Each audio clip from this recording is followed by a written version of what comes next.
Hi ma'am. Good morning. Good morning ma'am. 2 month எப்படி போச்சு உங்களுக்கு? சூப்பரா போச்சு. இன்னைக்கு ஃபைனல் டே வந்துச்சு.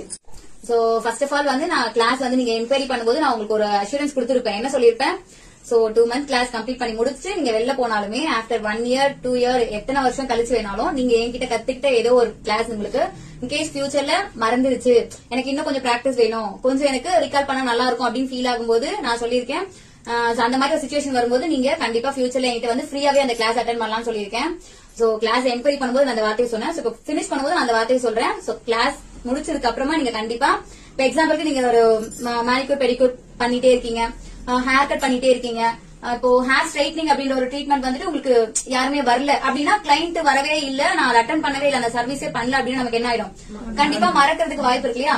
சோ அந்த மாதிரி சர்வீசஸ் இன்கேஸ் ஃபியூச்சர்ல ஒரு 2 years கழிச்சு உங்ககிட்ட இந்த சர்வீஸ் வராங்க, நான் இது வரைக்கும் பண்ணவே இல்லாம அதனால கொஞ்சம் மறந்துருச்சு, மனசு நான் மறுபடியும் நேர்ல பார்த்து பிராக்டிஸ் பண்ணா ஓகேவா இருக்கும் அப்படின்னு உங்களுக்கு தோணுச்சு அப்படின்னா அப்ப நீங்க இங்க வரலாம் விஷயம் கத்துக்கிட்டீங்களோ அது எல்லாமே நீங்க ஃபியூச்சர்ல போயிட்டு நல்லா அப்ளை பண்ணுங்க. எல்லாத்தையுமே வந்துட்டு நல்லா பண்ணுங்க, போல்டா இருங்க. ஃபர்ஸ்ட் கான்பிடன்ஸ் ரொம்ப முக்கியம், போல்ட்னஸ் ரொம்ப முக்கியம். சோ எந்த ஒரு வாய்ப்பு வந்துச்சுனாலுமே அதை மிஸ் பண்ணாம கண்டிப்பா அதை வந்து எடுத்து பண்ணுங்க. ஓகேங்களா? சோ நமக்கு நம்ம லைஃப்ல பெரிய எதிரி அப்படின்னா யாரு? பயம். குட். சோ பயம் தான் நமக்கு ஒரு பெரிய எதிரி. சோ அந்த எதிரியை ஃபர்ஸ்ட் நம்ம ஒழிச்சிட்டு நம்ம கான்பிடென்ட்டா எதிர்த்து நின்னாலும் நம்ம என்ன பண்ணலாம்? நம்ம ஒர்க்ல நம்ம ஷைன் ஆகலாம். சரிங்களா? சோ லேடிஸ்க்கு கம்பல்சரி இருக்கணும். சோ போல்ட்னஸ் கண்டிப்பா இருக்கணும். நம்ம செய்யற வேலையில நமக்கு வந்துட்டு கான்பிடன்ஸ் இருக்கணும். சோ அது ரெண்டு விஷயம் இருந்துச்சுனாலே நம்ம கண்டிப்பா நம்மளோட பிசினஸ்ல நம்மளால சக்சஸ் பண்ண முடியும். ஓகே.